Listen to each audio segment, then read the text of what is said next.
El Señor esté con ustedes. Evangelio de nuestro Señor Jesucristo según San Juan. María se había quedado afuera llorando junto al sepulcro. Mientras lloraba, se asomó al sepulcro y vio a dos ángeles vestidos de blanco, sentados uno a la cabecera y el otro a los pies del lugar donde había sido puesto el cuerpo de Jesús. Ellos le dijeron: «Mujer, ¿por qué lloras?». María respondió: «Porque se han llevado a mi Señor y no sé dónde lo han puesto». Al decir esto se dio vuelta y vio a Jesús que estaba allí, pero no lo reconoció. Jesús le preguntó: «Mujer, ¿por qué lloras? ¿A quién buscas?». Ella, pensando que era el cuidador del huerto, le respondió: «Señor, si tú te lo has llevado, dime dónde lo has puesto y yo iré a buscarlo». Jesús le dijo: «María». Ella lo reconoció y le dijo en hebreo: «Raboní», es decir, maestro. Jesús le dijo: «No me retengas porque todavía no he subido al Padre. Ve a decir a mis hermanos: subo a mi Padre y al Padre de ustedes, a mi Dios y al Dios de ustedes». María Magdalena fue a anunciar a los discípulos que había visto al Señor y que Él había dicho estas palabras. Palabra del Señor. Gloria a ti, Señor Jesús.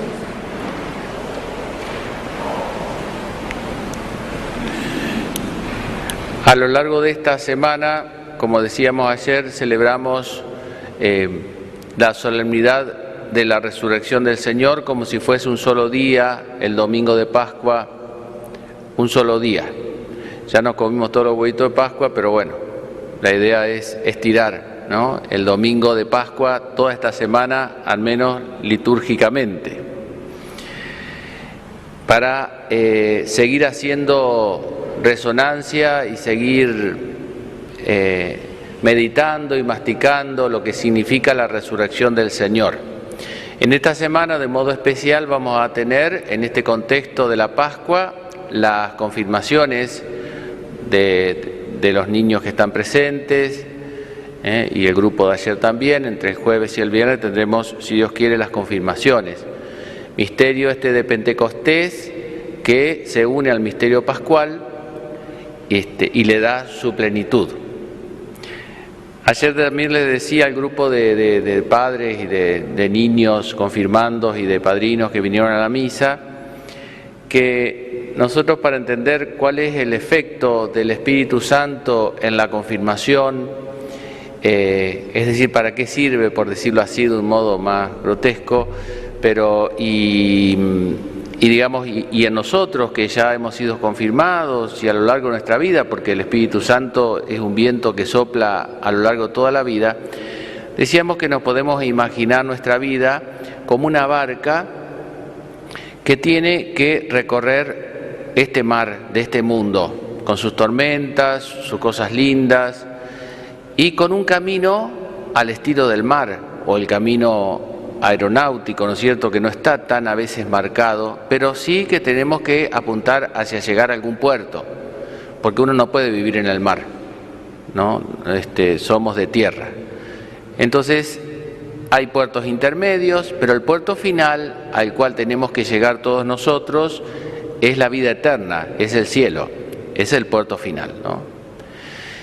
El camino es largo, así que tenemos que cuidar esta barca porque no tenemos otra, que es nuestra vida. ¿Vieron? Si uno tiene un auto, lo funde, cambia de auto. Tiene una computadora, se le quema, cambia de computadora, pero la vida no se puede cambiar. Esta es la que tenemos, linda, fea, pero es la vida que tenemos. Este es el cuerpo que tenemos, no hay otro. Esta es el alma que tenemos, no hay otra, ¿no? Así que lo tenemos que cuidar, en todo sentido, ¿no? Cuidar. Y bueno, en este barco que vamos por esta vida, decíamos también ayer que tenemos como dos sistemas de propulsión para avanzar. Los remos, que simbolizarían los remos todas las cosas que hacemos a fuerza de voluntad, de nuestras propias fuerzas, de nuestros propios esfuerzos, y hay que remarla, como se dice en la vida, hay que remarla. Pero usted puede cruzar a remo un río, pero no puede cruzar un mar a remo. porque se cansa, porque no alcanza la fuerza de los músculos.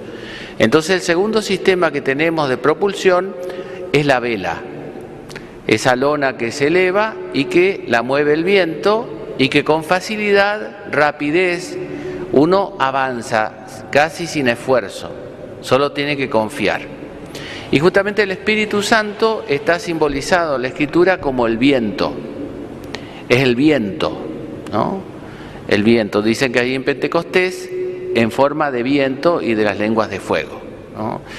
Entonces el Espíritu Santo es como ese viento al cual nosotros tenemos que confiar nuestra vida y que nos ayuda a avanzar por este mundo, especialmente en los momentos difíciles, y avanzar con facilidad. Por eso necesitamos del Espíritu Santo. Y acá me animo a decir algo para ustedes y para mí, ¿no es cierto? Porque todos estamos remándola y todos a veces nos podemos cansar, desanimar en la vida. Y creo que es lo siguiente, ¿no? Que no alcanza con nuestro esfuerzo, ¿no? Sino que necesitamos de Dios. Vieron, cuando uno es chico, seamos realistas, ¿no? Uno, no digo que le pase a los niños que van a hacer la confirmación, por supuesto que no, son todos unos santitos. Pero a algunos le pasa que cuando es chico hace las cosas porque está obligado. Porque lo traen, no le queda mucha elección, ¿no es cierto? Más si van al colegio, medio que no tienen mucha escapatoria.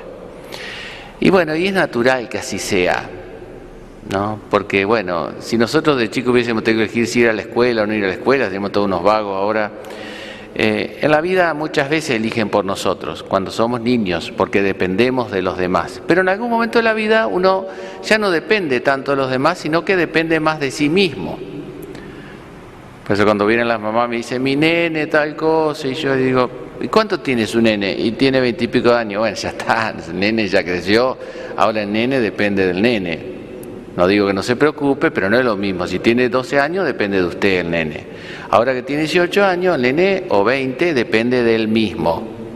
Usted le ayuda, pero no depende ya de ustedes, ¿no? Porque ella tiene que manejar su vehículo, su propio auto, y es responsable de sus actos, para bien o para mal. Y como es libre, no una computadora programada, puede llegar a hacer cosas que uno le dio el ejemplo totalmente contrario y hacer cosas totalmente contrarias. Y bueno, y así aprenderá la vida. ¿Qué va a hacer? Así aprendemos todos de creernos muy rebeldes, muy seguros de nosotros mismos y nos damos un par de veces contra la frente con el piso y ahí recordamos los consejos y demás, ¿no? Pero ¿qué voy con esto? Que cuando uno es chico uno reza o se confiesa un poco obligado, llamémoslo así. No es el caso de los chicos de acá, digo, son todos unos santos varones. Pero la idea es que cuando sea grande uno se dé cuenta que necesita confesarse, que necesita rezar, como necesita respirar. Cuando uno se da cuenta que uno necesita de Dios, pero no necesita porque tengo un problema, tengo que operarme, tengo un problema económico, un problema de salud, porque eso es contingente, circunstancial. Eso es lo mismo que pensar que uno cuando corre necesita más aire o necesita el aire y cuando está dormido no necesita el aire. Es exactamente pensar en eso mismo, ¿no? Yo digo que uno se da cuenta que en la vida necesita, existencialmente necesita de Dios. Y ahí, cuando uno descubre eso, ahí uno aprendió a rezar, aunque no pida y agradezca, porque necesita también agradecer. Ahí uno valora lo que es la confesión, porque necesita ser perdonado y no llevar esa carga dentro de la culpa, que es horrible y que tampoco alcanza con anestesia. Pues la anestesia, como en todas las cosas, se pasa. Hay que curar la infección, ¿no? Si no, estamos toda la vida anestesiando, no. Y así con todo, ¿no? Cuando uno descubre que necesita de Dios. Yo le confieso algo pensándolo en voz alta, no se lo digo a ustedes, por supuesto, lo digo hablando en general de nuestra sociedad. Yo pensé que después de esta pandemia, o en esta pandemia, o ya no sé dónde estamos parados, ¿no? Pero bueno, qué ola nos está pegando, pero las personas se iban a volcar más a la iglesia. Y sea por temor, no me refiero a venir físicamente solamente, más a Dios diría, ¿no? De rezar y demás, pero sea por temor, por cansancio, porque nos falta descubrir que necesitamos más de Dios, no ha sido así. Me contaba un amigo que cuando en Estados Unidos, cuando fueron las bombas, cuando derribaron las 2 torres gemelas, claro, Estados Unidos una sociedad totalmente segura, se sentían totalmente seguros. El primer mundo, sociedad de consumo, imagínense todo organizado, todo previsto, y de pronto se le cae eso, colapsó la seguridad humana, y dice que mucha gente se volcó a la iglesia, ¿no? En fin, es circunstancial, pero habla bien porque yo si tuviese que decir algo medio irónico para nuestra sociedad, para el mundo, yo diría esto, me incluiría, ¿no? Porque estamos todos navegándola. Yo diría esto: ya probamos con construir un mundo seguro, entre comillas, apoyado en la tecnología, en el consumo, en un montón de cosas sin Dios, porque el mundo que construimos, el mundo global, me refiero a la economía, la tecnología, la moral, no está Dios.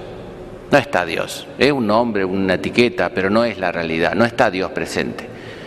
Ya no está más en nuestra sociedad, en nuestras costumbres, en nuestros criterios, no está más Dios, seamos sinceros, no está más Dios. Entonces ya probamos con eso. Y ese castillo de naipe tan seguro, tan armadito, un vientito de nada lo derribó. Ahora el desafío que tenemos es el siguiente: ¿vamos a construir otro castillito de naipe? ¿O esta vez vamos a probar a aferrarnos un poquitito más a Dios, que es lo único seguro? No porque uno esté aferrado a Dios no le va a pasar nada, no, porque a todos nos puede pasar cualquier cosa, pero a uno le da una certeza que sabe que está en manos de alguien, ¿entienden? En manos de alguien que es todopoderoso, ¿no? Y no es precisamente el gobierno, ¿no es cierto? Que a veces se creen todopoderosos, pero no nos van a cuidar, porque no pueden, son humanos como nosotros, no son omnipotentes. La tecnología no es omnipotente, nada es omnipotente en este mundo, el único omnipotente es Dios. Así que si queremos vencer el temor de raíz, tenemos que agarrarnos bien de esa soga que es la única soga omnipotente. Todas las demás cosas son limitadas, ¿no? Y si nos agarramos esas cosas se nos va a cortar. Mientras más alto estemos, más será el porrazo que nos peguemos. Bueno, que la Virgen nos conceda esa gracia de que estos niños reciban el Espíritu Santo como ese viento que nos ayuda a navegar, y nosotros, sea como una onda expansiva, nos contagie para que confiemos más en la obra de Dios, confiemos más en la acción de Dios en nuestra vida, en nuestra oración, en nuestra vida cotidiana, y de ese modo, aunque vengan tormentas, no tengamos miedo. Y sobre todo, más allá de todo lo que nos toque pasar en este mar, lleguemos al puerto deseado, que es la vida eterna. Que la Virgen nos conceda esa gracia.